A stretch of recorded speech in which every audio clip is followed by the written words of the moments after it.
here with Nate McDaniels from Ohlm, and you're with Joe Grudge also, correct? Yes, I am. I just picked up with them about a year ago. Okay. How did that come about? Well, Josh from Ohm plays drums in Joe Grudge, and well, everybody in Joe Grudge. I had just met the bass player, Brutal Brian. We call him Brutal, but I had just met him. But everybody else in Joe Grudge, Stone, the guitar player, and Cooper, the singer, and Josh. I've known them for, I mean, decades. We go back as kids, you know. Yeah. So they had a guy that he had some personal stuff come up and he had to bail pretty quick on him. They had a few shows. So at first it was pretty much, a fill in thing. And then after a minute, he was like, I kind of need to bow out. And I just kind of stayed. Right on. Well, I'm a longtime fan of Ohlm, so I'm gonna ask questions about that. How did how did Ohlm start? Well, me and Josh had been playing in a band for a while called Antikythera. And I had left to do a couple things and had been replaced and all that. And we hadn't got to play music together in a while. And for years, we had talked about wanting to put together something where we didn't have to worry about a singer. And we just kind of like come to like fruition. Like one day, we were talking like, hey, let's go get some Mexican, I think is what it was. And we went had a couple margaritas and got like some, nachos or something. We was just talking about catching up and stuff. And I asked him, I was like, would you ever be interested in jamming together again, maybe doing some of that instrumental stuff, nothing serious, because he was still doing Anacathera at the time. And I was in another band trying to relive my glam days back then. like, so it just, that eventually he was like, yeah, let's jam. And we didn't have a bass player. And something happened with Anacathera that were like Timmy, who's in Hot Action Cop. I don't know if you ever heard of that band, Yeah. but that as well. He's another friend of ours that goes way back. Something happened and he had to go out of town for his band Hot Action Cop, so I filled in for him in Antikythera, like doing my spot, like filling in for my spot, sort of in a Yeah. sense. Uh, then so we're on tour in Chicago, and we're on tour with this band called Sowing Discord, a really good death metal band from back in the day in the early Louisville days. I don't know if you'd ever heard the name, Mm-mm. but like we're sitting there and like talking to their bass player, and we were just kind of sitting there, and he was just like, yeah, I kind of would like to do something different too and everything. And we're sitting there with his bandmates and our bandmates sort of at the time, and like we're texting going like, hey man, maybe we should get this guy to play bass with Ohm. And he came over and started playing bass, and it turned into a real band actually. So that was like Hell. 2000. Oh shit. All right. So, and you guys have had the same lineup the entire time? Yep, it's been the same. We've had a couple people come in and do additional things. Like we had Marissa play violin for a while. I don't know if you'd ever remember catching her, and she's on Yeah. like all albums except for the last one, Kolat Sakyal. She's not on that. Um, uh, Mainly because she had COVID. It was had about, I guess, just right around kicked in, running all that. And she's got young kids, and it was just one of those things where it's like, honey, it's not worth it. It's not the kids and stuff just to take the risk of being around it. And because we finished that album up, and but yeah, I mean that kind of we've had a few people try to come in and out, and it's hard because like as a three piece, we can really keep the nucleus of the writing together, and like we're all on a really same wavelength kind of thing. Yeah. We're like there's one, and it works sometimes. A lot of times it shows up that the people come. Turns out that the people can't really be there as much as we, because we practice a lot and to play the stuff we play. We have to kind of keep our chops up, and you have to have a good practice regimen. Plus, you don't want to write some big elaborate part, which we've had happen. There's like our second album, there's a couple parts that have very elaborate violin segues, and we can't do that live unless we sample it, and that's Right. that's real fun to be like hitting our guitar lick and have to like and then turn right back around. So Yeah. it's so we've gotten to the point now to where when we record albums, if we have to get somebody to come in and do something, even we kind of try to keep it to where it's something like if it ain't there live, it's not going to really hurt them. The impact of it's not going to be Right. bad. Well, that's cool. I know I caught the not the last show. I caught the show at Headliners. Oh, it was a And good, yeah. fun show. We were very doubtful about that show. Yeah. Well, when the first band took stage, I was kind of like,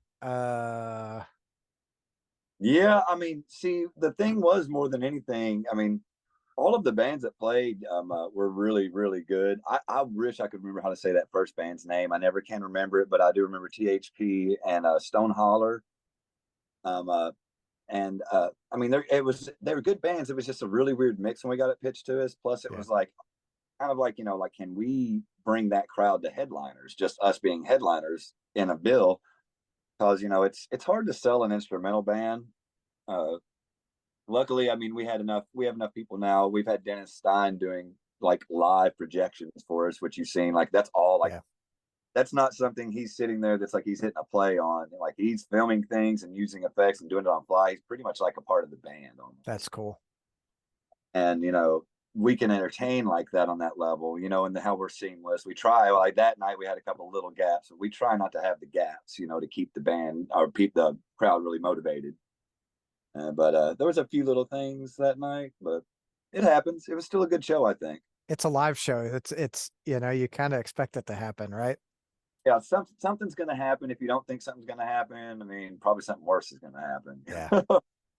But I like myself, be like, oh, it's going to be all right. It's going to be all right. I mean, shit's going to happen. I mean, in a nutshell, I mean, you kind of, that's part of it to me, is like the adrenaline that you get, like the vibe, the excitement of it. I don't know if it's exactly the same as like, say, a dude's like on a motorcycle doing motocross or something, but I was like the adrenaline in the sense of like, oh man, that guy knows if he fucks up, it's over. I know if I fuck, I've got a delay pedal on, they're going to hear it 20 damn times when I mess up. So Yeah, but if you fuck up, you're not breaking a leg or dying or something like that, right? I guess that's the stage thing, break a leg. Like that's what Yeah. Yeah.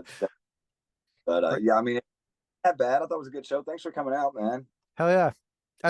I try to catch you guys every chance I get, and it's not as often as I want, because I mean, like lately, last few years, we've had so many fucking shows, and it's like, A lot. People are making up for those 2 years. yeah, for sure.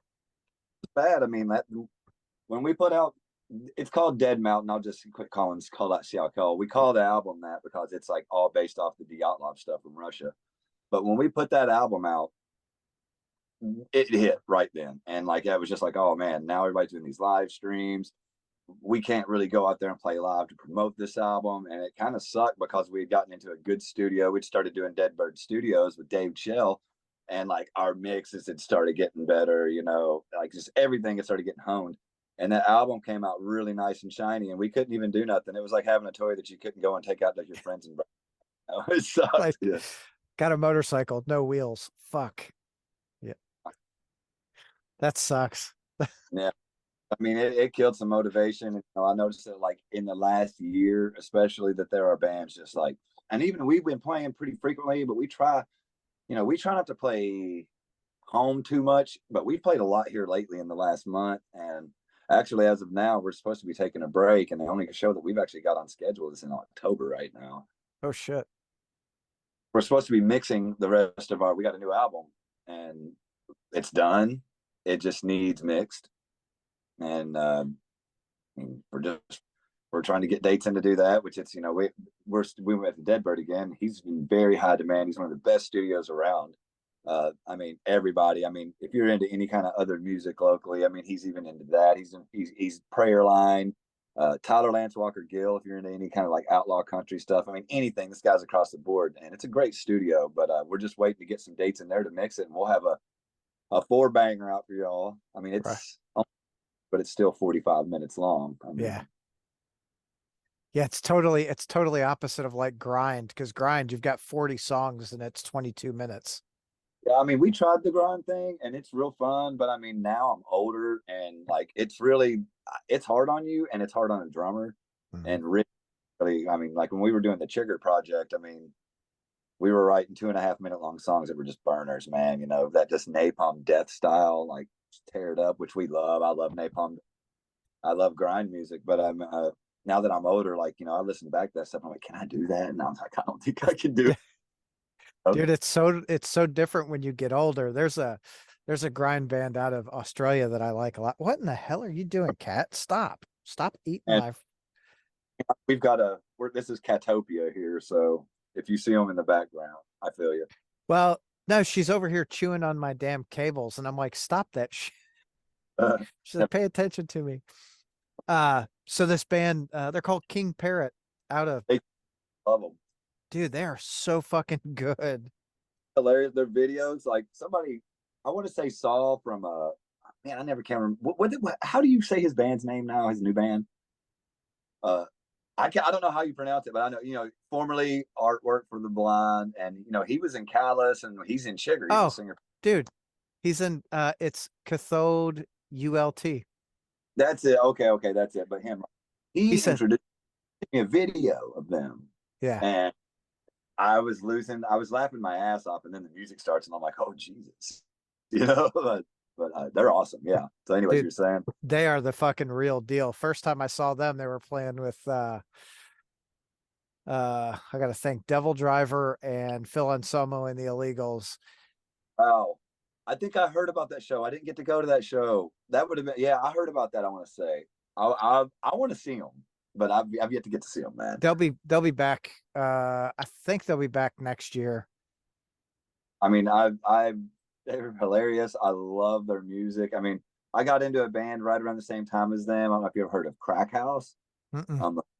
Check out Crack House. Like they're pretty good. They've got a punkier vibe at times going, but man, I mean, it's like this very offensive, grindy, just like one of the songs is called "This Emergency Room is going to need a fucking emergency room." Shit, like it's just like straight mosh thrashy grind.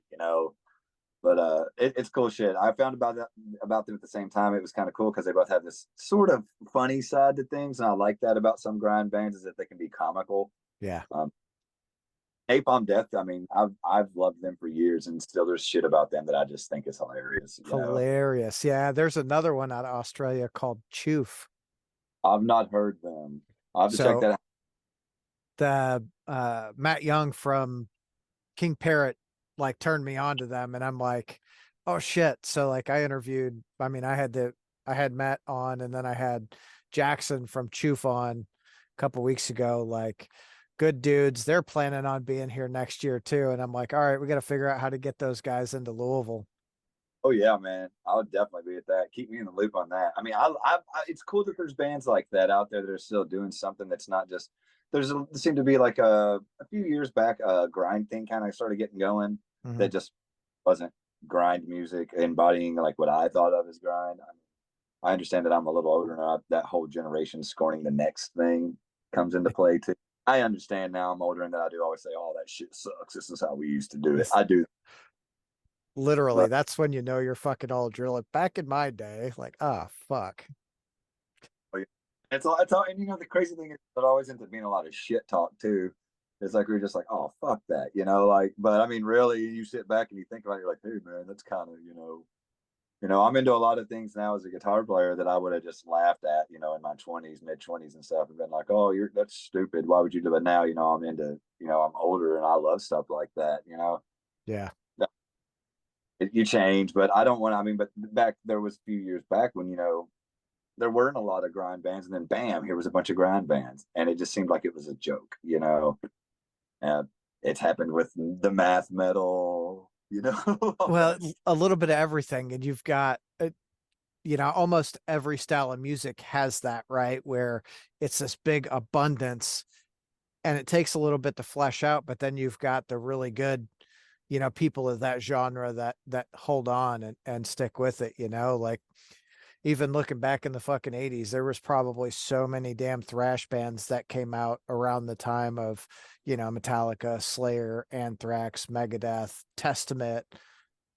Because they were overshadowed. Yeah. Yeah.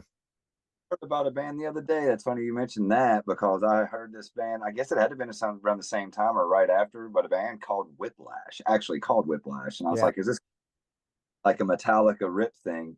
And no, it was thrash. They were doing their own thing. It was badass, man. And I've been recently finding out because I've gotten back into the older thrash again.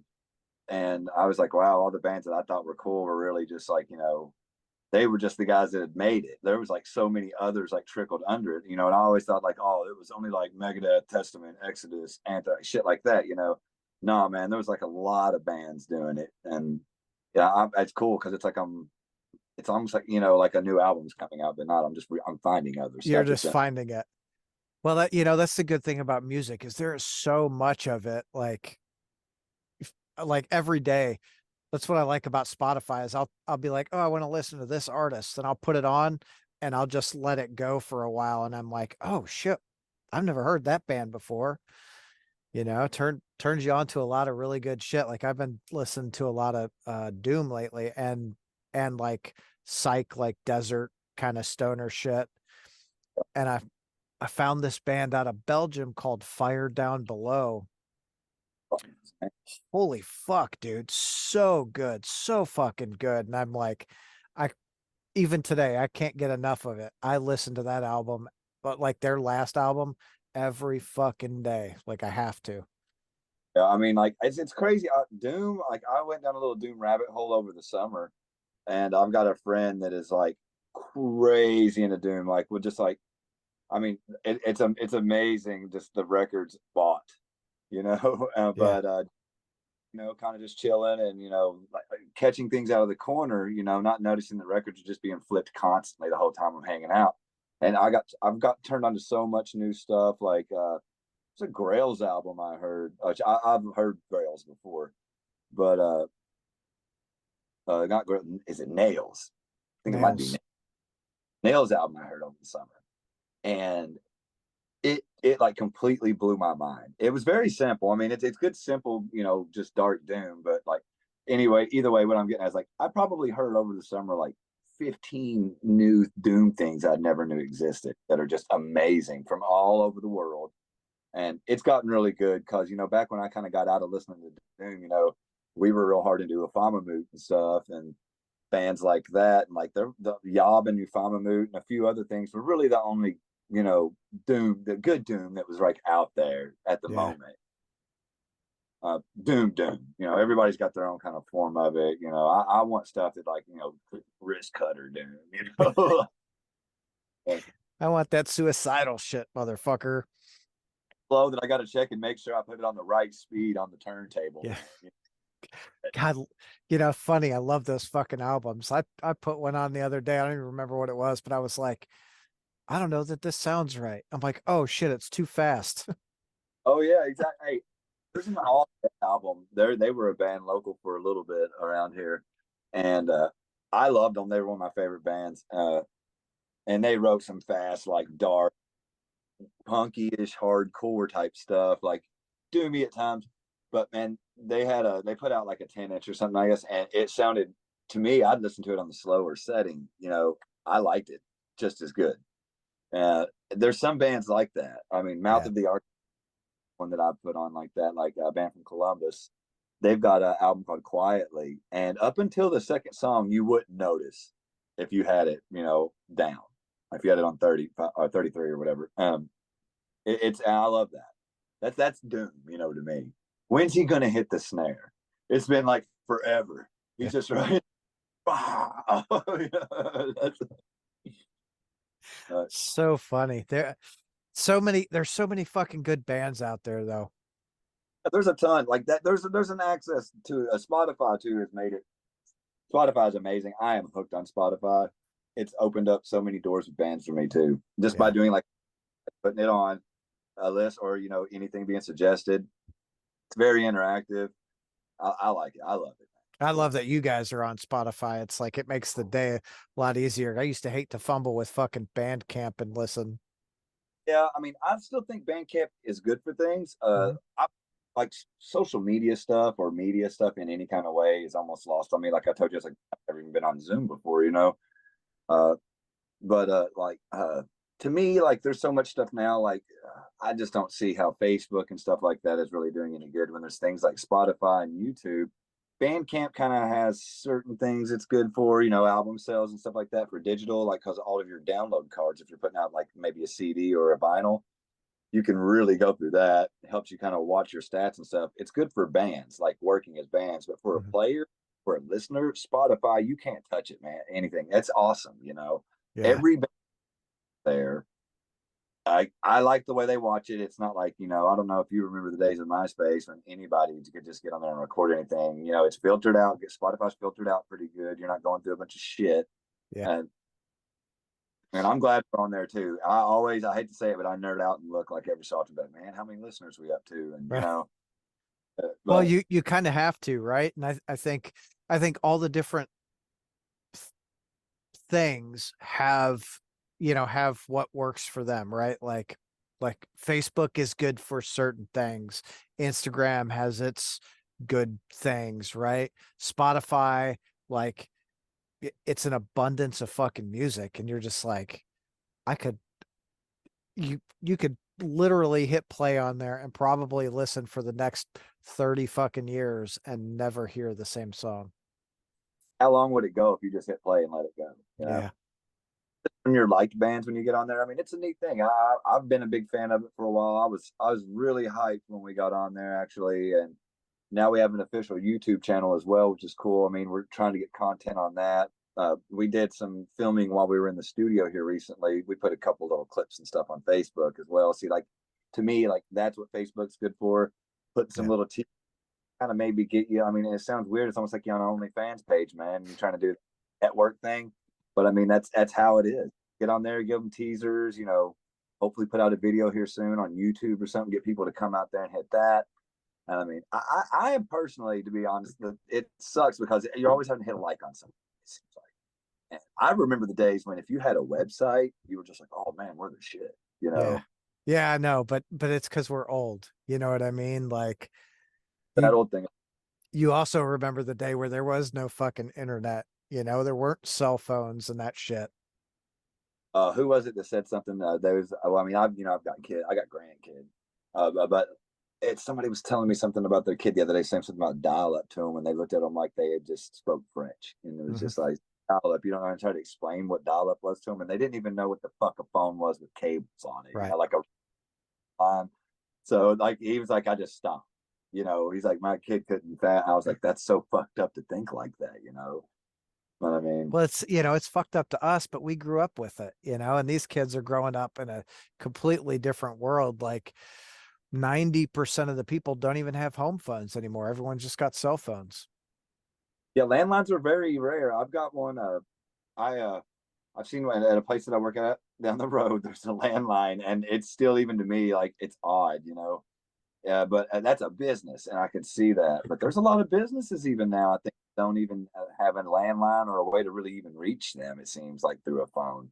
Right. Uh, Food places, stuff like that. I've seen here recently where everything's online. Like hell, even when you walk in, the menu's not there. It's on a little, stamp out thing where you read your phone over it and pull the menu up. And Yeah.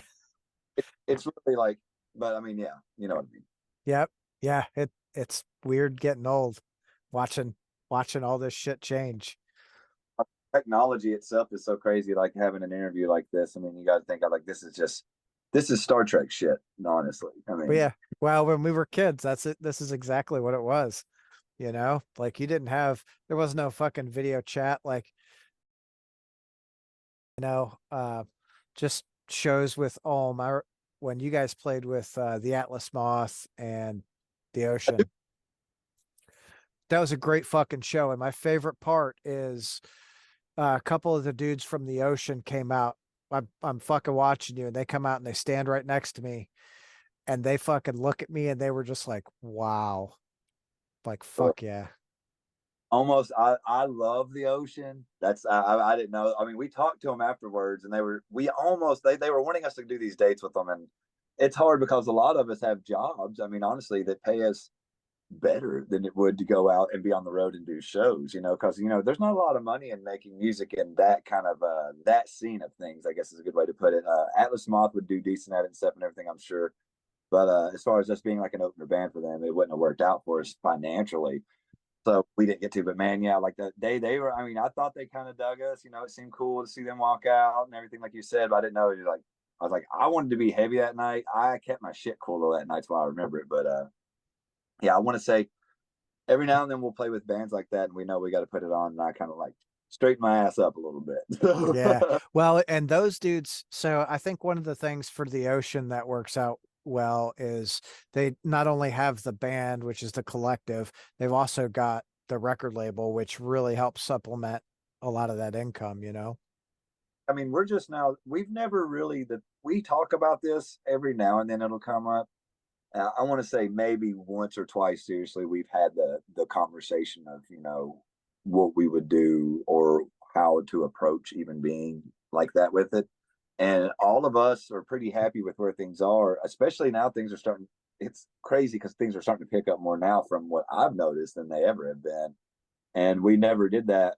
We have here recently just started talking to anybody about like maybe even doing that. Like we have seriously started getting to that point with it.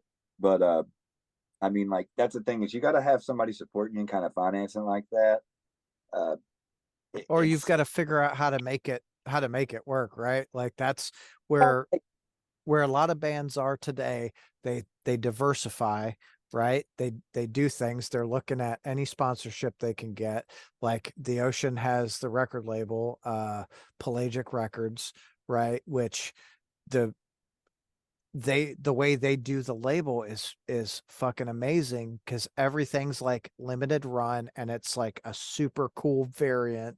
So when they put out an album and there's 12 variants, their fan base buys all 12 fucking variants. I've seen them do it too. I mean, I won't lie. I've got a couple different things. I got a couple of Val records that are different art and everything, different releases. I mean, and if that's your like favorite band, you don't give a shit. You're gonna Right. buy it. I would too. I mean, and I encourage that. I've got like two or three different versions of Palma records too.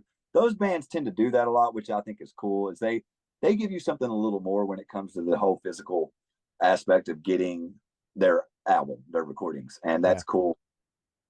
I think it's actually neat that on that note that there are some things physically coming back. As much as I do love Spotify, I do miss the days of having a physical copy of something. I mean, hell, here lately, I've even had CDs in my car and been listening to them because I actually have a car with the CD player in it still. And it's kind of cool. It's taken me back. And I heard that tapes and vinyl are like killing every kind of form of Well, media. And I think, you so know, tapes are on the rise, and uh, I'm like, okay, vinyl has for probably 6 or 7 years has outsold CDs just every year consistently. And I mean, you that's know, cool. I love vinyl. I've got a shit ton of it in the other room. And I got fuck me too. actually, I'm in my, I got a small recording studio. This used to be some kind of little walk-in lawyer's office thing, and I turned it into this. You know, it's part of the house, so I'm kind of stuffed in here. But I've got a collection of tapes even in there, and I was like, man, tapes are coming back because basically my tape deck started acting funny. I took it in, and I was like, well, is it even worth doing anything with it? The guy, and he was like, well, tapes are starting to make a big rise again. I don't know if that's a thing too. And I'm like, no shit. And like, he was like the second person I'd heard that. And then I started hearing it like on, online and stuff. It come up to my feed because, I'd been listening to me have conversations with people because that's what phones. But yeah, man. And actually, we had been talking to a guy right now who's working with some bands locally. And he had just Reagan. mentioned, yeah, about doing about doing a cassette release of our next album as Oh well as shit. yeah. So which yeah, I was like, fuck yeah, man, I'm all about it. The Yeah, Stone he's Cut out recently sounded great. The layout was amazing. It's yeah, and this. he did that Bat Wizard single. He's got Crop coming out. He's the Weaving Spiders with Steve Kurtzinger. I think God, it's so glad to see. I mean, Steve, man, he's the shit. We were talking about Steve the other day. Steve has the like fucking black Midas touch for heavy metal. Like he only comes around every now and then, but like he'll put like something two singles or some shit out, and you're like, God damn, that was heavy. And yeah. then it's like, no. But I'm glad to hear that. Yeah, but anyways, yeah. He seems like he's getting all of us. I mean, we're all friends and we're all interconnected. I mean, hell, the crop guys and all of us just got a strain of weed through it. From the CD dude. That was pretty cool, man. I was like, hell yeah, man. Which I mean, I thought that was neat. And Crop Guys are pretty awesome, actually. We're supposed to be playing a show with them in October. I think that's the show. Oh shit, that's cool.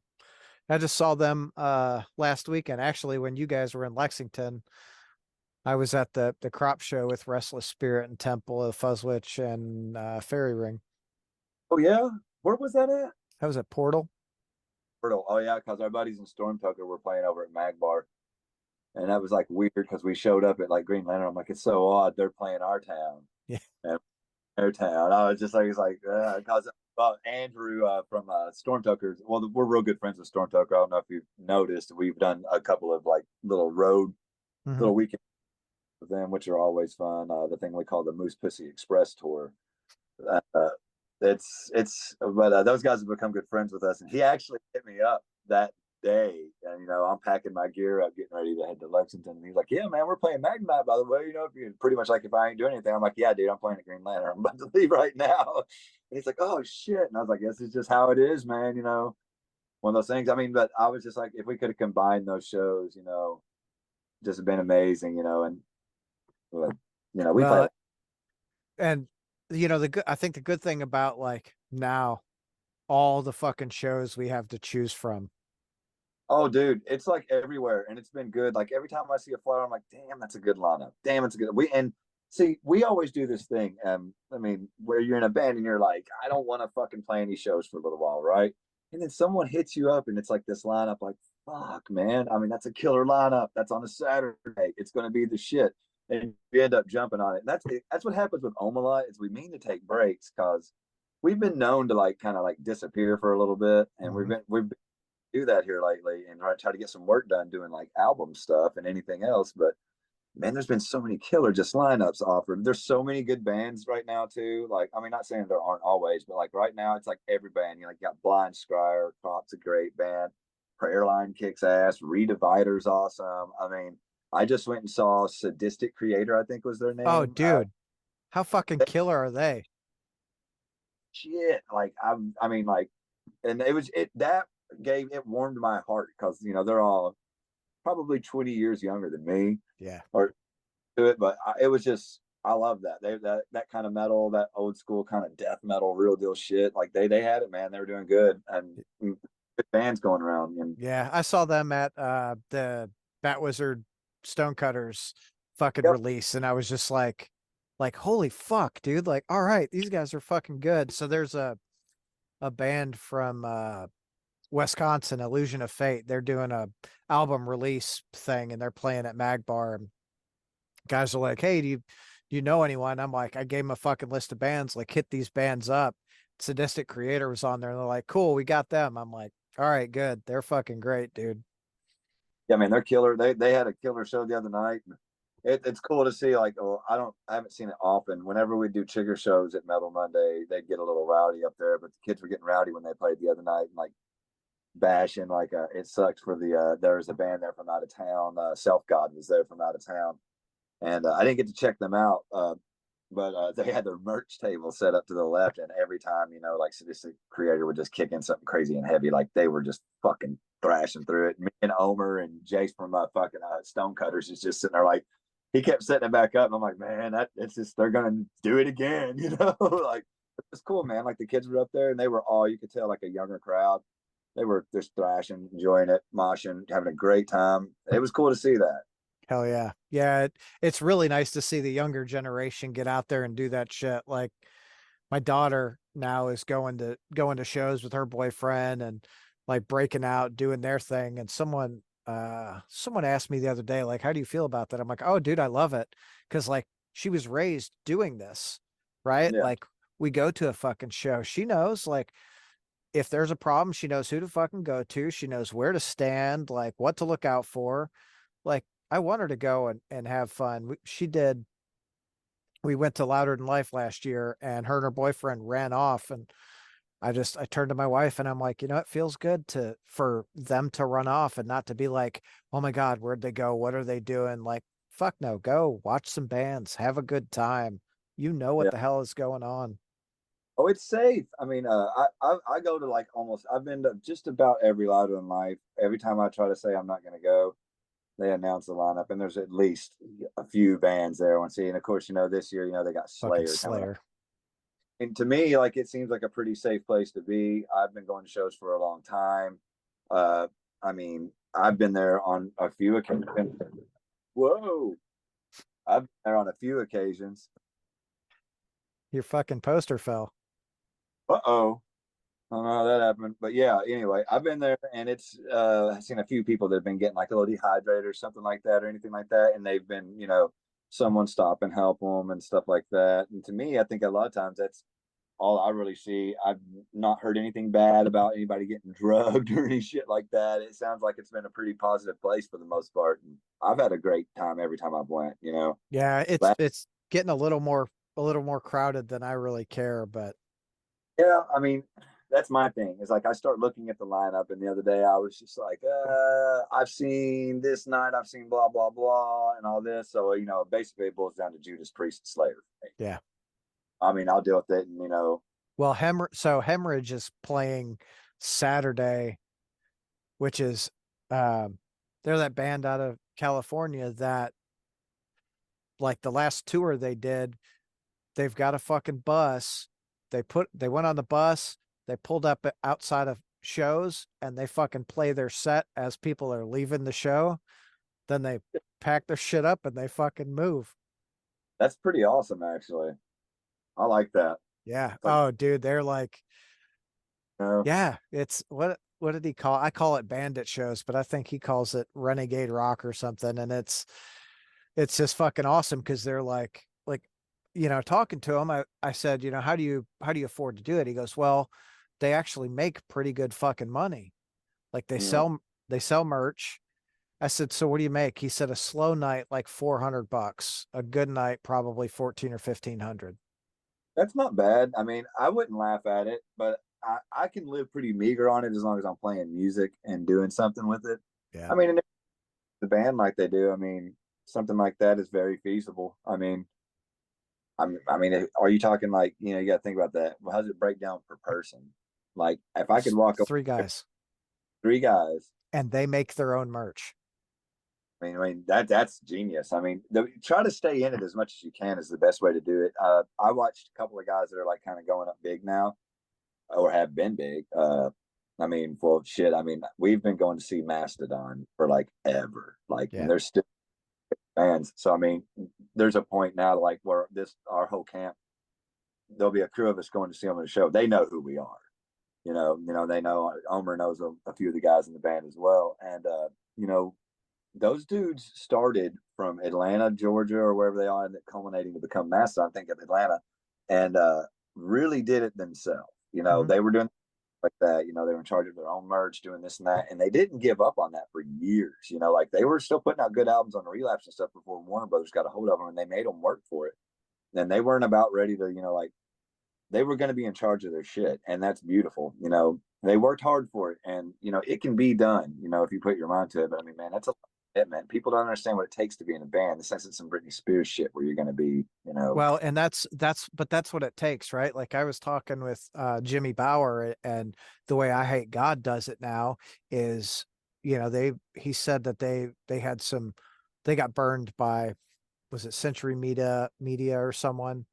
a lot Um, of yeah, he said so now they fucking pay for all their recording and all of that shit, and then they license it to a label. That way they hold complete control. They know all the merch that's going on. They know literally everything, and all the publishing comes back to them, which is where I think a lot of bands really fuck up is on those contracts. They're selling away their publishing rights or signing away their publishing rights to the fucking label. And like, fuck that, dude. That's a I mean, fucking that's another part of like being like on something and signing anything that worries me too. As much work as we put into doing all this, and we've done it a long time. We're all happy with where we're at it. But I mean, like even like Jimmy's been doing it for years. I got a hilarious story about Jimmy. But yeah, I Hate God's been doing like some pretty cool self shit DIY for a long time and proving that you can do it and Mhm. going open bands like Pantera and shit. Because when I first seen them, they opened up for White Zombie. It was I Hate God, White Zombie, and actually Pantera during the Great Pantera. Yeah. Louisville Gardens. And man, I mean, you could just tell, you can feel it in their music too. But I mean, I did stage one night for Jimmy, and a couple times I've been around Jimmy when he's done stuff with Down. And their last night of being on the tour one time into the headliners, and we were doing stage management with them that night. And Pepper Keenan and me I was with him all day doing guitar stuff. And their whole thing at the end of tour is they have to literally just prank the fuck out of each other all day long. It's like insane, dude, the shit that's going on. Jimmy snare drum and me and Pepper sat there and like undid the hoops on it and on the bottom of it, and they put like a whole container of ping pong balls inside of the motherfucker. And then like right when he does the first song, the snare there, like that's what he's hitting. They got a spare snare on the side because we're like, it takes him a minute to figure it. And he says every time he hits it, what the hell's going on? But yeah, like the whole night, I mean, it was just shit all night, on stage, off stage. It didn't matter. Like those were some really cool guys. But yeah. I'm actually really fucking stoked. We're gonna do the Headbangers Boat this year, and it's Corrosion and Conformity, I Hate God, Napalm Death. I'm just like, oh. That's awesome. I'm so fucking terrified of being out at sea that like I would have. I mean, like y'all would have to fucking have a helicopter come in and fly me, and even then I'd be freaking out leaving. I'm like so weird about the ocean. It's odd, and it sucks because like all of the cruises have some of the best fucking like combinations of bands or like grouping of bands. Like that Yeah. whole line is fucking awesome. Like every band is great. I'd want to see them, but you throw in the fact that it's on a cruise ship. I mean, they do it with the '80s stuff all the time, and they'll get like 4 or 5 bands that I didn't even know still did shows and get them done. I'm like, oh man, why do we got to go in the ocean? Yeah, I know it's fucking wild. I've never done a cruise, and my wife keeps saying you got to do a cruise. Well, this came out, and a good friend of mine was like, "Hey, dude, I'm gonna go," and I was like, "Cool, I'm gonna fucking go too." He said, "Really?" I'm like, "Fuck yeah, let's share a room." So like, my wife and I, and then him and his girlfriend all sharing a room, and I'm so fucking stoked to, God, to Get see. Dramamine. Buy a shit ton of Dramamine before you get on the boat because I'll if be they run, fine. be a miserable dude. That's what I heard. I grew up on the water. Then yeah, Yeah. I Richie from Ohlm and Joe Grudge and Cooper from Joe Grudge, a singer. They went on a cruise together once. And I can't remember where they went, but like they were talking to me about it. And like even then, I had my, I was ambivalent about wanting to be on a boat or anything like that. And they're like, oh yeah, you want to go? I'm like, fuck you, I ain't going on that motherfucker. And I kept telling them like, man, this is crazy, whatever, have fun, whatever. And they come back, and I'm just like, so how was the trip? And they're just like, well, hurricane hit about midway through a trip or something like that. And like it was called Hurricane Nate, and I was like, and they said, oh, and all the Dramamine in the boat got bought out. So motherfuckers was puking everywhere on these gigantic waves, as it was. I was like, see, I was like, that's exactly why I don't get on that shit.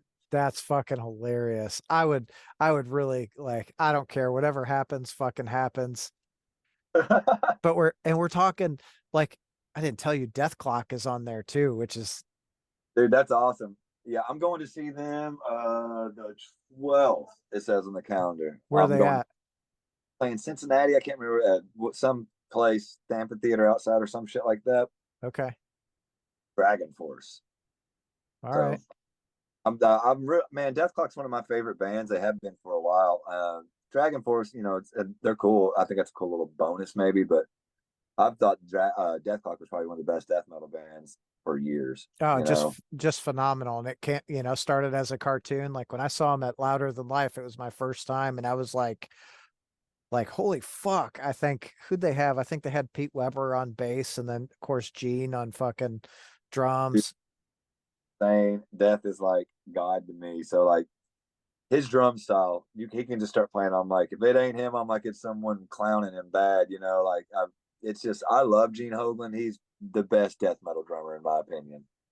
I think in a Yeah, lot of people's opinion, there's a reason they call him the fucking atomic clock. nuts, man. I mean, every band. I mean, Individual Thought Patterns is a big influence on me, and I love all the Death Clock stuff. Pretty much anything he's done. Strapping Young Lad is the shit.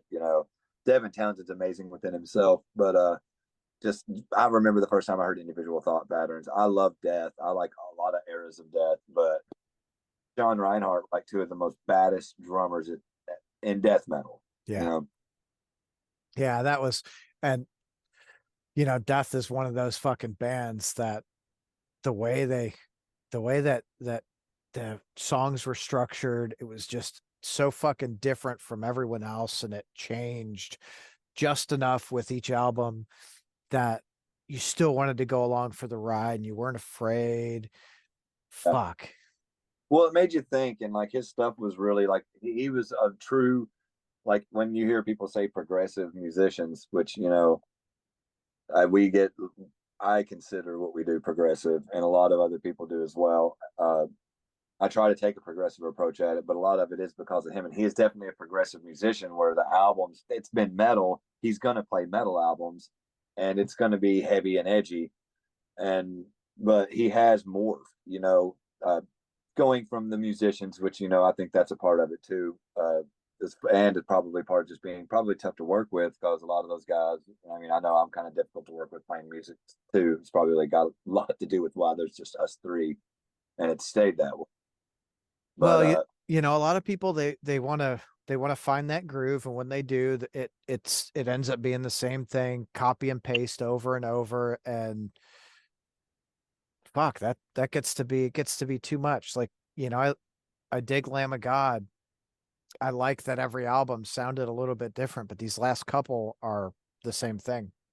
yeah, I mean, I love the first two Lamb of Gods. I mean, they're fucking badass, and they have done some things here. And I tell everybody this. I'm like, I go and see a lot of bands and they'll be opening for them or something. Or as a Lamb of God, I'm like, dude, I'm like, even if I don't listen to their album, I'm like, every time I've seen them in concert, they have fucking killed it. So Absolutely.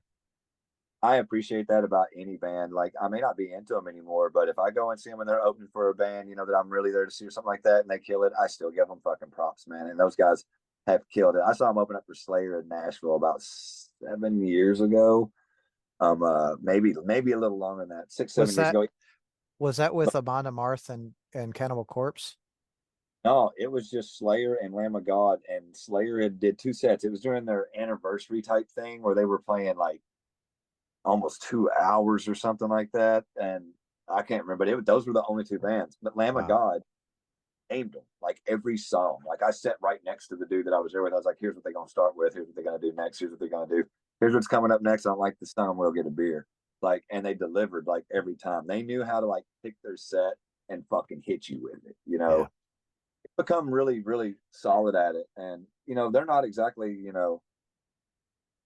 to me, like they're not exactly a progressive band, but when it comes to playing like metal the way they're very technical and it's very mechanical. And Yeah. they do some got a really cool groove, especially those first two albums. Really like every time they play Laid to Rest, it's the first song they play every time that I've seen them just about. And I'm just like, yeah, like it's a badass song. Well, and they do it right. Like they have a very unique style and a very unique sound. So when it comes on, you're like, oh, it doesn't matter. You could just be walking by and like, oh, that's fucking Lamb of God, like every time. And you're right. Like Yep. I I don't buy the albums now.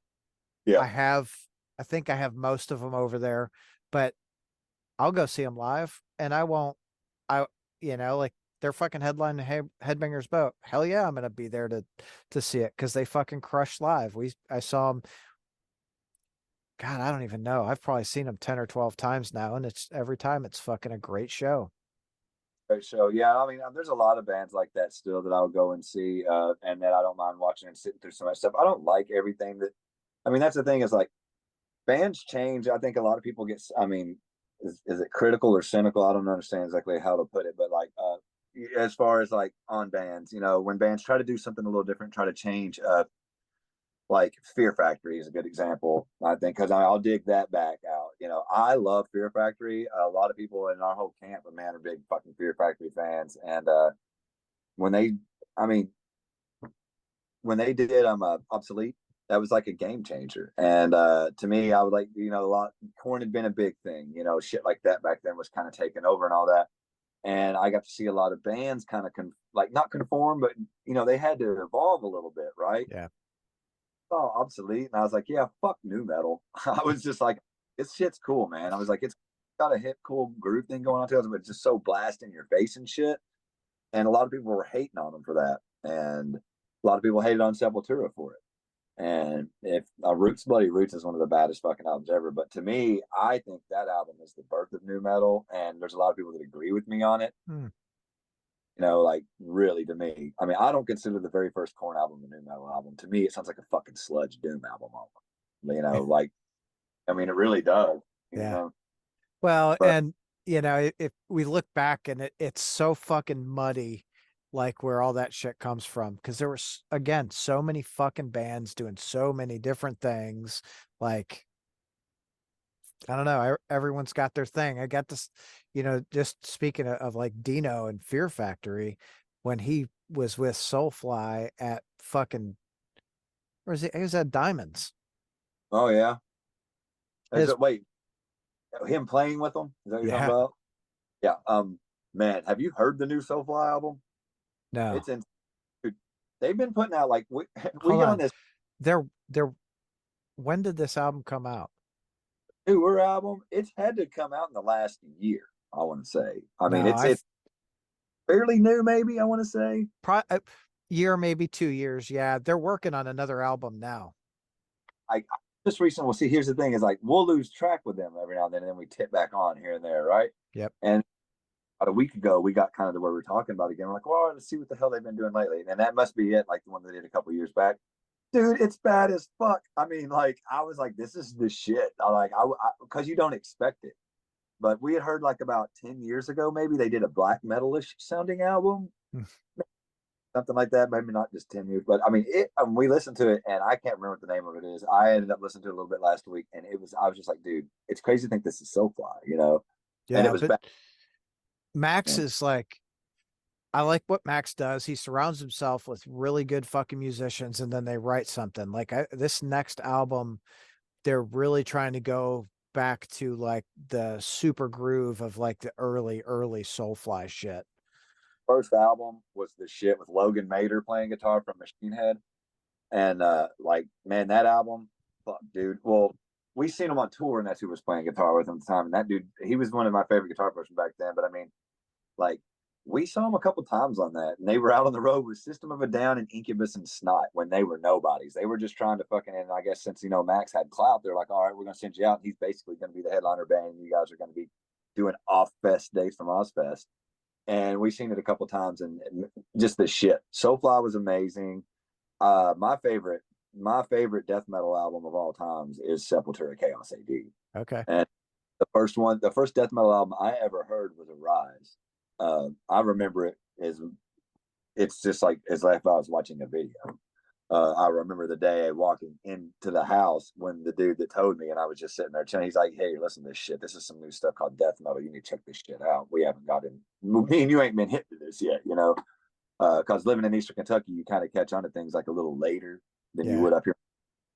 So he showed me Arise, and I was just like, "What the fuck?" So like, I had lived in Clarksville, Indiana at the time, and was visiting in Eastern Kentucky when someone actually turned me on to this. If I'm being clear about it, and I went right back to River Falls Mall and bought it and Testament, Souls of Black, Mm. and like both of those albums completely changed my. I was playing guitar. I'd probably been playing guitar for about 2 years at that time or something like that, and they just changed my whole outlook. I quit the band I was in. I was in like some little teenage band that did a couple covers here and there, and had a few originals and stuff. And we'd play some like garage or little like rec center shows. Yeah. I I quit. I was just like, I'm done with this shit. I was like, I want to play music like this. I was like, I know I can play music like this. And basically, I'm not being a dick by saying it. I mean, we were all young, but I was like, I knew those guys didn't have the ability to do it. And Josh, who is in Ohlm right now, like me and him were friends. A few years later, we ended up hooking up, and I met him through some of those same guys that I didn't like to play music with back then. And like I was hanging out with them again. They were just like, "Oh yeah, these guys are coming over, Josh and blah blah blah." He's like, "Well, they're still doing the death metal thing," and I was like, "Oh really?" Because that's what I want to fucking be doing. And we started playing death metal. We started Callous. All right. Sorry about that, but Now you see, that's the thing is me and Stone and Stone's in Joe Grudge. He's the other guitar player. Me and Stone and Richie have been playing like death metal style like that forever, like since the mid to late '90s. And it's kind of cool because it seems like a lot of bands are bringing it back these days. it kind of all goes in it goes in waves. A circle, man. I'm like Sadistic Creator. When I seen them, that's all I thought about. I was like, God, that reminds me of the old death metal days when it was just like extreme, extreme guitar solo, extreme fucking Yeah. mosh riff. And I was like, is it? I was like, it's a simple formula that just really gets the fucking point across, you know? Well, it does. It's real fucking in your face. Like, let's just do it. And I think everyone I talked to after the show with, you know, after the Stone Wizard show, um, man, everyone was like, man, they were so fucking good. And I mean, hey, I to me, are you talking about Stone Wizard or Stone Cutters? Stonecutters Bat Wizard when they did Oh that. yeah, okay. You said Stone Wizard. I'm like, hey, I like that kind of. Yeah. I was like, is that taken? Well, that was Uh, the name of the 7-inch was the Stone Wizard. yeah, yeah. Oh, I didn't notice that. See, I bought the tape. I went there and I was like, I'm kind of poor, man. I was like, so I'm just gonna get the tape. So I didn't even get the record yet. But yeah, I mean, dude, that was a damn good show. I missed Sadistic Creator is what happened, and that's why I like the other night at Metal Monday. I was like, man, I was kind of planning on going there. I was bored anyways, and someone was like, well, Sadistic Creators playing. I was like, oh fuck yeah. And I got to I'm kind of glad I got to check them out on that level instead of at Magbar, because I mean, like, it got fucking rowdy. I mean, it was beautiful. I loved it. That fucking Magbar show was so packed too. Like, Dude, I know, man. Like, if I hadn't been on the list, I wasn't going to get in. Like, the dude up front was just like, man, we're at capacity. I'm like, I'm on the list. He's like, go on. And thank you, Omer. yeah, But yeah. that's so fucking funny, dude. Cause I was like, I told my daughter, she's like, oh yeah, we're gonna come to the show. And I was like, cool, you guys will come to like one of my shows. We'll have a good time. And I get in the door and it probably wasn't 15 minutes later, they're turning people away. I was like, don't bother coming. You're not getting in. Man, yeah. It got great. I'll tell you what, that was an all ages show too, right? Yeah. That's been going on, and I really dig that. That and the 18 up thing. I like that. I mean, I've never really understood the 21 up thing, to be honest about it in a venue. 18 up, I can understand that. But the all ages thing is really cool. Like, that's one thing you can hook us with every time you throw us a show off, and they're like, "Oh yeah, it's all ages on a fucking weekend." We're like, "Oh fuck yeah," because like, man, kids are going to shows and they're throwing that fuck down here these days, Yep. and I love it. Yeah. We went to where did we go? We went to the Death in the Midwest show at Black Circle in Indy a few weeks ago. Who was it And that? oh, Who? Redivider was there. Oh shit, yeah. I was talking to Jake the other day, and a little bit back before that show, and they were talking about that. Yeah, they didn't get to Yeah. play. They what? They didn't get to play. Oh shit, what There happened? were eight or 10 fucking bands, and I think there was 8 bands, and we got to like band 5, and someone hit a telephone pole outside. Well, power came back on. They finished their set. One Body, Six Graves took the stage, and Redivider was next. And during One Body, Six Graves, the fucking power just completely shut out. Couldn't do anything. Yeah. Fuck, that sucks. Yeah, I was like, fuck, I just wanted to see Redivider. Like, Man, our buddies in Stonecutter or Stormtucker are playing up there here soon, and trying to feel it out a little bit, see how it is, because we do all those runs together. And I was like, I'd like to play Indianapolis, and everybody says that's the place to play. yep. The last time we played Indianapolis, we played a house show. It's a while back, and dude, it was the shit. I mean, it was really cool. I mean, they got a good crowd, some of they dig us, but I mean, I don't think anybody does house shows anymore. So They do. It's just I think they're a little harder to find because a lot more places are doing more all ages shows. They did that Death in the Midwest was all ages, and there was I don't know, there was probably a handful of little kids like 8 to 10, 8 to 12, something. They were out there in the fucking pit just getting down, having a good time. see, that's what I'm talking about. We did a headliner show about a year and a half ago, something like that. And it was an all ages show, and there was a bunch of teenagers in the front row just throwing down and headbanging, and it was beautiful, man. I mean, it was just it's good to see kids getting out there enjoying shit like that. I think the one thing about COVID is like enough kids were cooped up that whether they're getting out there and doing more things like they wouldn't Well, normally. and So, enough parents are kind of tired of the kids where they're like, I want to go to a show. Like, yep, get the fuck out, go. yeah, exactly. Because a lot of my friends had come there and brought their kids, and it's like, yeah, go, man, have fun. You know, Yeah, it's yep, probably a good little release. Like, oh, an all ages show. Now we can go out and like have a good time and just let the kids get in the mosh pit. They'll be all right, you know, and that's kind of cool. hell yeah. So, okay, so Ohlm's working on. Well, you guys are getting ready to start mixing the new album. Do you Yeah. guys have a name for it? Right now, I think we're going with it. We're going to call it Division. Okay. Yeah. I mean, it's a four song. It's actually an album. They call it an EP, I guess. Sometimes we've been confused back and forth on that, but I mean, there's still 45 minutes worth of music or so, or close to that on there. So it's the length of an album. It's just four songs, but they're long. I mean, like, there's maybe one 7 minute long song on there, and the rest of them are like clocking 10 to 12. So Hell yeah. we got that. Hopefully be getting into the next few months to get it mixed before the new year when I have it out, be doing like some kind of release show or something is hopefully where it goes. As far as pressing vinyl, from last I heard, it's like a 9 month turnaround. So it'll be a minute before that. So I'm sure we'll do like a drop before then, more like digital, when we release on Spotify and all that shit and everything, put out a CD. Well, and I think with vinyl, like Reagan and I have been talking, I think there's a lot of vinyl manufacturers that can get it turned around quick. Like the Crop album, I uh I think he just got test pressings for that yesterday. Oh, nice, nice. Yeah, I mean, that's cool. I mean, hey, as soon as we got a projection, that's happening because we've been playing these songs for a couple of years already. Yeah. Not out. We'll tease one out of here and there every now and then, but we've been playing them ourselves for a little bit. We're ready to get them out and kind of move on to the next new thing. We're already working on other shit. Yeah. Uh, we've got a split that we're supposed to be doing with Storm Toker as well, and we're working on a song pretty much halfway through on that one. Like, Is that one also coming out with Third House? yeah, and yeah, and Joe Grudge is actually, we're about to go in the studio as well. We've got some good stuff. Joe Grudge has been getting a little heavy here lately, and we also did a something for Peril. We did a song for their hot sauce stuff, like a jingle. It's kind of like a spoof of like heavy Van Halen-esque type funny shit in a sense. Okay. It's a ripper song. It's a really good song. It's got a good groove to it. But it is kind of funny. And Peril's supposed to be putting out some kind of compilation here soon. So we got a lot of stuff going on. Uh, Joe Grudge has got shows coming. Ohlm's chilling, uh, working What's on the the new next stuff. Joe Grudge show? Next Joe Grudge show is going to be Metal Monday, April 22nd. And then we got another show right after that, a thing called The Fuzzy Pig on the 26th. I have no fucking clue what Fuzzy Pig is, but it's supposed to be fun. So, All right. Are you going down to Legalize Lex on the 20th?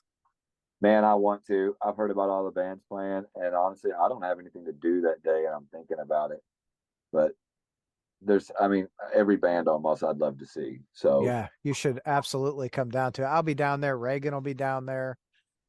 I heard Uh, about it like literally 3 days ago, maybe. I didn't even know about this shit going on. I'm sure they've been advertising forever. yep. But Yeah. yep, I'd like to go. I've Def I've got Yeah, April's pretty wide open except for my last two shows like that month. But uh, they mentioned somebody the other day that like literally hooked me on it. Who is it? That's fucking name a couple of the bands that's playing there. oh shit. Hold on. So Crop's there, Swamp Hawk, Blessed Black, Howling Giant, Yep. She, Blind Scryer, Might have been fuck. might have been because Scryer's playing. Man, we played that show with them recently at Mag, and dude, Scryer is the shit. Uh, I love them so fucking much. One of my favorite fucking bands. Uh, it's a Hawk I've known for a long time. We've known all the guys for a while, but that band, it just amazes me that they haven't got like picked up yet. I mean, they're like this heavy metal Thin Lizzy thing going on and shit, man. It's real cool. I've But got actually got a fucking uh Blind Scryer album when they did that really weird looking vinyl, like the outer space looking shit. no, hell yeah, I didn't even know they had a vinyl out. See, Oh we're yeah. we're we're late to the game, man. We've got to get one out. Every time we put an album out, someone's asking about when you go. I'm like, man, that shit's expensive, and it's just one of those things. Now we're at a point where we can do that. I'm pumped about it because I love vinyl. You could have So did it before. I could have. I mean, we could have. I mean, honestly, we wanted to do it with the Dyatlov album, and because we did it in that studio, and that was the first time we'd worked in like that kind of setting with the band, and it sounded real good and clear. the good broad mix, and just with everything happening like that, of course, obviously everything shut down, and we were lucky to get CDs and Yeah. even be able to do some live streams and stuff. And it was just that. And now this is the album after, so we are doing it. It's like a goal has to happen. It was like one of those things we all said, we got to do it. We got to do it this time. So Yeah, I'm pretty excited.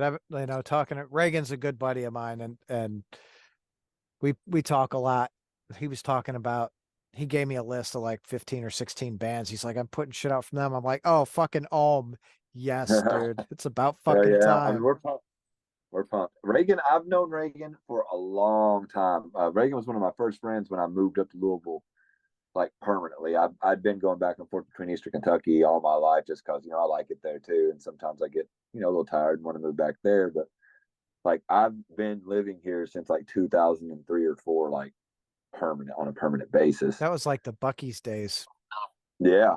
Yeah. That's exactly same shit. But That's when yeah, I I mean, fucking met Reagan. yeah. Yeah. But I met him. We did food prep at a place together. And then we started working at a place called Spinelli's when it first opened up. And it was rough back then. I mean, it was a great place, good food and everything at that point. I mean, I'm talking like, well, 20 years ago, of course, but it was like a little rough. We were young. We ended up being neighbors next to each other. We lived across the street from it. So, man, the stories. But we've both been like, just avid metalheads forever. So when he approached me about it, funny thing is Vic from Bat Wizard, me and Vic go way back too. And he approached me about it. It was about a year ago. He was like, "Y'all ever thought about going through this?" And I was like, "Where does that?" Like that. He said, the name of the company, and I was like, "Where does that sound familiar to me?" And he's like, "I don't know, man." He's like, "This guy's trying to pick everybody up and put out releases and everything." I was like, "Cool, cool." And something happened. I kind of slipped my mind on it. And then about 3 weeks later, Reagan hits me up, and I'm just like, "What the hell have you been up to?" And then he told me, I was like, "Oh fuck, that's you," And I was like, "Oh, totally down, man." Like, I told him, I mean, which he should have known like right then, like we have mutual friends, and even we'd been talking. I was like, we kept telling him like, why don't you, do something for Ohlm? And he was like, oh, I don't know. I was like, dude, I would have did it in a fucking heartbeat if I'd known. And I just didn't. But see, I feel safe knowing that it's him because I trust Reagan and I've known Yeah. Reagan and I know he's doing it because he loves the music and because he's been like, dude, you got to understand. It was really weird, like back then, 20 years ago, to talk to somebody who could fucking tell you even 5 songs by Bongzilla, Weed Eater, bands like that. Oh no, I believe it. Like I totally get And it. he Like and he was hit, that's and why I'm like, fucking Reagan and I like connected also was just you know, music. Like yeah, fuck, at that time I was hanging out a lot. When we first met, I was hanging out a lot at Bucky's. Because I lived just like shit. That's when Milo was just born. yeah, Holy God, fuck. man. Dude, that kid, I seen him at the show. I love you, Milo, but it was just crazy sitting there looking up at him, and it was just like God damn, man. I remember before he was around, but like I lived next door when he was maybe 5, and like he's mellowed a lot. He was a wild kid. He was fun, but yeah, it's crazy. I mean, I go way back with him. And Reagan's always been genuine. Is like the big thing about it is I knew when he approached me about it, I was like, I know his heart's in it. Yeah. So I mean, because a lot of guys, would get approached by this and be like, "Oh yeah, I'm getting like a lot of the bands," and they'd be like, "Oh, this guy's about to fucking take us off for a ride or some shit." And he actually gives a fuck about the music. So 100%. He loves fucking he loves the Louisville community, right? And it's I mean shit, he's curated an entire history of fucking Louisville music and vinyl. It's wild.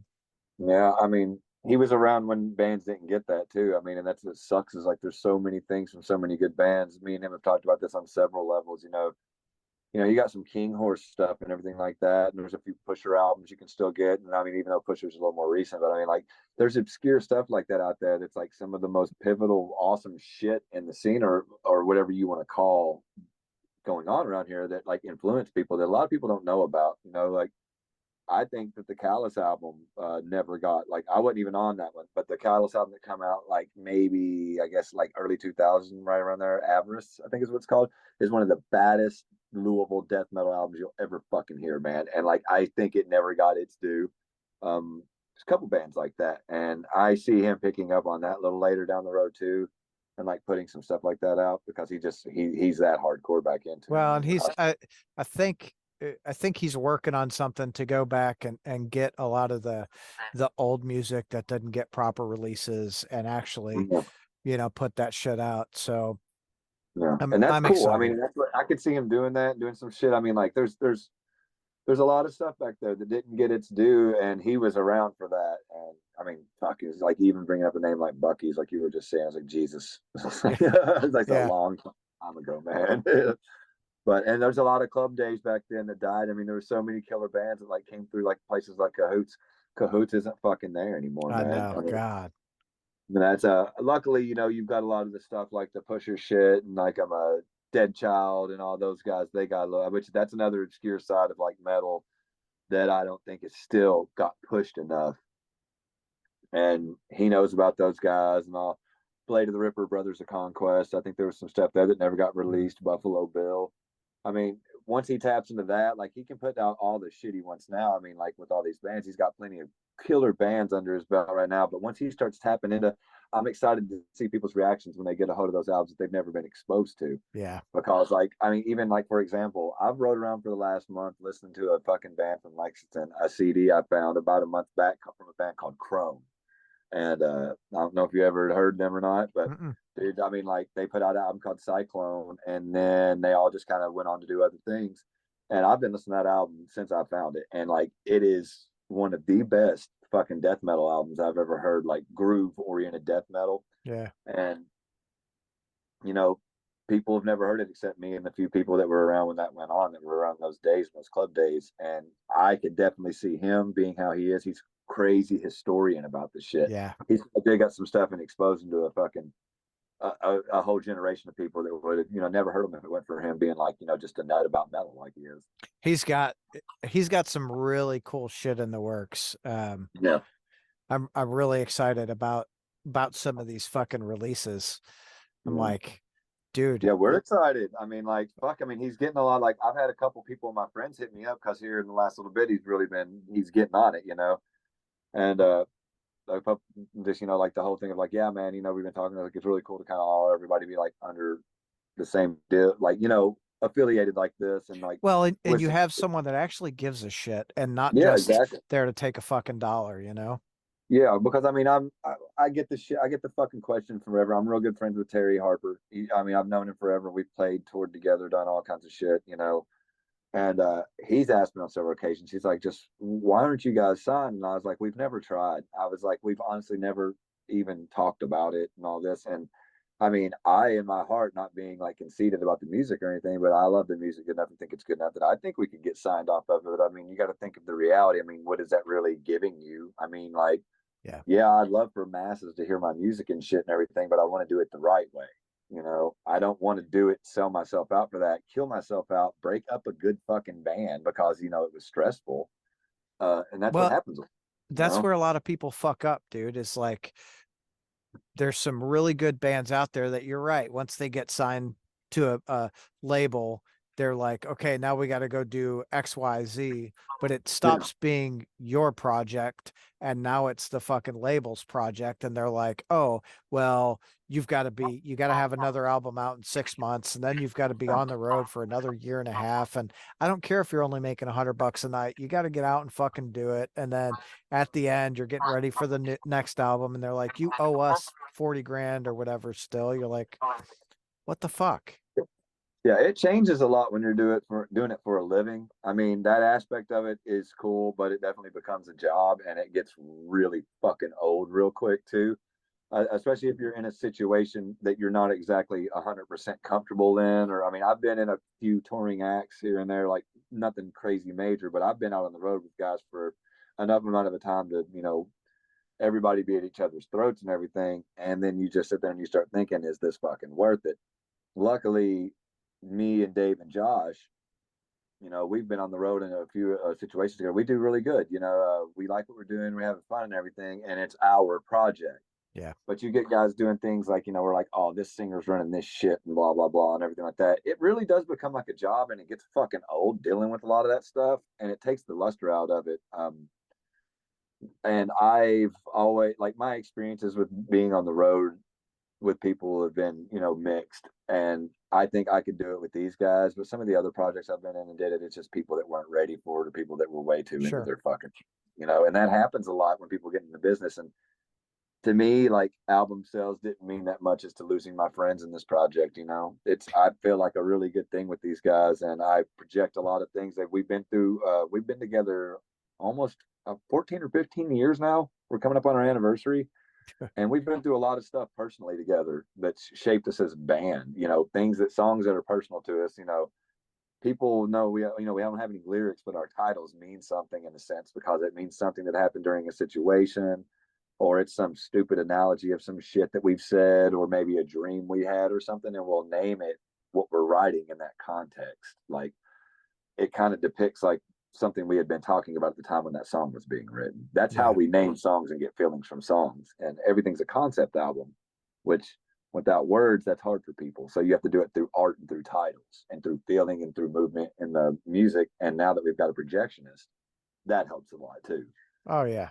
Well, Yeah. and just touching on what you were saying earlier, I agree. I think you guys are, I've always looked at you guys as one of the best like local bands that we have. Like your shows are Thank you. always entertaining.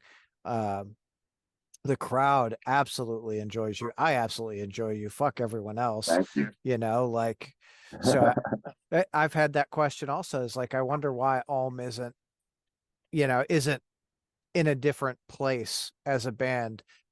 I also understand like it's going out there and doing the signing and touring constantly and that shit.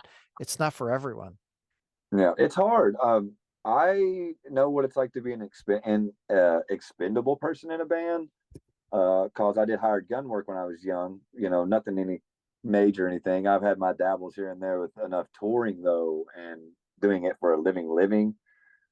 Years of it to where I know the pros and cons of it. And I mean, it's fun. I mean, I don't hate on anybody for it. When you're younger, you don't really have a lot of stuff you got to worry about like that. And you can afford to, just only make a couple $100 a night and live off your per diem or whatever the venue provides for you. It's cool and all that. But as you get older and you really want to like a life and all that, you've got to start thinking about something different. And I don't give a fuck what anybody says, unless you're in like some shit that's like a little more major. There isn't any of the bands that are around here that we're all affiliated with, at least not at the moment, that are going to go out on like say a 7-day banger and every show is going to be packed. That's not fucking happening. Right. That's just the reality of it. You're going to take, if you're lucky, you're going to get out of 7 shows, 4 of them are going to be good shows. More than likely, only 3 of them, and the other 4 are probably going to be like on the turnouts and shit and everything. You can't do that in a working project.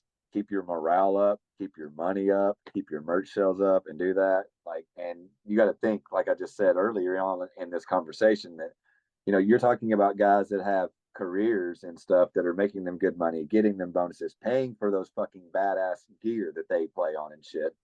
And my business, what I do for employment on the side, what I make money at is what funds my gear. Ohm doesn't fund any of my shit. Ohm doesn't fund my gear. Ohm funds albums and Ohm funds merch. It's like takes care of itself. We Yeah. get no money from Ohm, like at all. Like it's a not paying gig. If anything, we put money in on it, but Ohm pays for itself. Luckily, a lot of times. Yeah. It sucks to have that as a fucking reality as a band, like, but it is what it is, Yeah. and part of that, I think part that will help is this fucking vinyl having more Yeah. physical shit out for you guys, and knowing that these other amazing musicians look at you guys as a fucking great band too. Like I'd be willing to bet that those dudes in the ocean, that Pelagic Records would fucking put something out from you all. Yeah, I'd love to get a distribution out. I see. To me, that's what it is, really, more than anything. I mean, I can go and do the shows. We can play the fucking shows. I ain't worried about that, man. Throw them at us. We can do them. You want to go overseas? I do all that shit too. But it's a thing of like you have to get that distribution, get out there like that, and really get that buzz. I mean, what's it worth if you can't do that? To me, that's always been my goal. First and foremost, is to like put out a good album, get the distribution out there, get the people to hear it, then worry about where you're going to go as far as a longer setting after that. I Yeah. think this will help it. It seems like vinyl, man, like has a different vibe to it. People are really catching into it now. I've always thought that. I love vinyl. I've always wanted to do this on vinyl, and I think it'll help a lot. I think distribution would help a lot too as well, which we're hoping, Reagan as well is working on a lot of that. And now, I mean, and it's like I said before, like, it's also a thing of working with somebody that's comfortable, that you're comfortable working with, that you trust, because a lot of people get fucked over, man. I mean, and I'm Yeah. not looking to make a fucking paycheck, but I don't want to get rode, And I mean, and I trust this guy. I know this guy. I think it's going to be good. It'll be great. I think there's going to be a lot of bands a lot of people would have never heard about that he's going to push out, and I'm glad to be a part of it. I'm glad we all are. Dave, Josh, everybody's been excited about getting a vinyl out forever, and it's cool to see it. Hell yeah, it is. Hell fuck yeah, it is. Yeah, I'm fine. All right, Nate. I appreciate your time, dude. Yes, sir. I think I want to go hang out with my wife for a little bit. Do your thing, man. Cool. Have yourself a great night. You too, man. I Thanks. appreciate it. Hell yeah. I'll Yeah. see you, dude.